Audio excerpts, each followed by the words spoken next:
లక్షల కోట్లు అప్పులు చేసి రాష్ట్రాన్ని దివాళా తీయిస్తున్న దుస్థితి చూస్తున్నాం. మద్యం ఆదాయాన్ని తనఖా పెట్టిన దౌర్భాగ్యాన్ని చూశాం.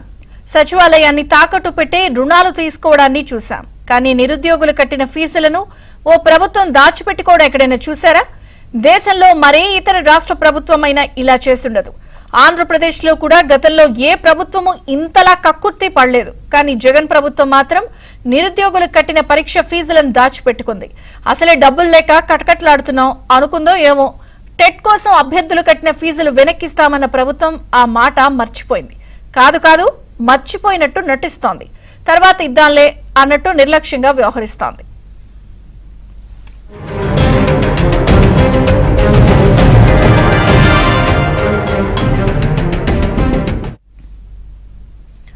ఫిబ్రవరిలో డిఎస్సి నోటిఫికేషన్ ఇచ్చిన ప్రభుత్వం అందులో సెకండరీ గ్రేడ్ టీచర్ పోస్టులకు బీఈడీ చదివిన వారు అర్హులని పేర్కొంది.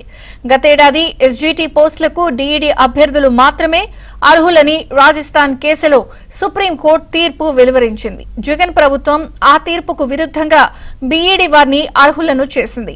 ఆ మేరకు దరఖాస్తులు చేసుకోవాలని సూచించింది. దీంతో 3,19,176 మంది టెట్ కు దరఖాస్తు చేసుకున్నారు. ఈ మధ్యలో ఎస్జీటీ పోస్టులకు బీఈడీ వారిని అర్హులను చేయడంపై కొందరు హైకోర్టులో సవాల్ చేశారు. సుప్రీం తీర్పును అమలు చేయాలని హైకోర్టు ఆదేశించింది. దీంతో బీఈడీ చదివిన వారిని ఎస్జీటీ పోస్టులకు సంబంధించిన టెట్ పేపర్ 1A కు అనర్హులుగా ప్రకటించింది. అప్పటికే వారు 750 రూపాయల చొప్పున ఫీజులు చెల్లించారు. ఆ నగదును తిరిగి వారి ఖాతాల్లోకి జమ చేస్తామని పాఠశాల విద్యాశాఖ టెట్ కు ముందు ప్రకటించింది. టెట్ పరీక్షలు ఫిబ్రవరి 27న ప్రారంభమై ఈ నెల 6తో ముగిశాయి.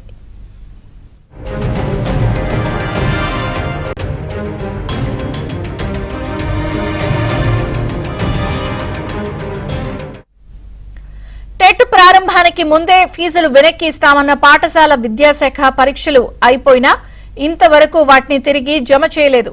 5,617 మంది అభ్యర్థులు 750 రూపాయల చొప్పున 3,87,00,000 రూపాయలను ప్రభుత్వానికి చెల్లించారు.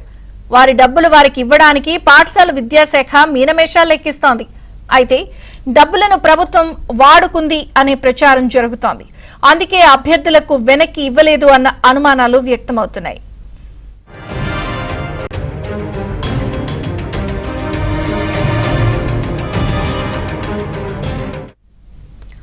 ఆర్థిక ఇబ్బందులతో సతమతమయ్యే నిరుద్యోగుల జేబులకు చిల్లు పెట్టేలా పాఠశాల విద్యాశాఖ వ్యవహరించింది. డిఎస్సికి ఒక్కో అభ్యర్థి సబ్జెక్టుల వారీగా 2 నుంచి 3 పేపర్లకు దరఖాస్తు చేసుకున్నారు.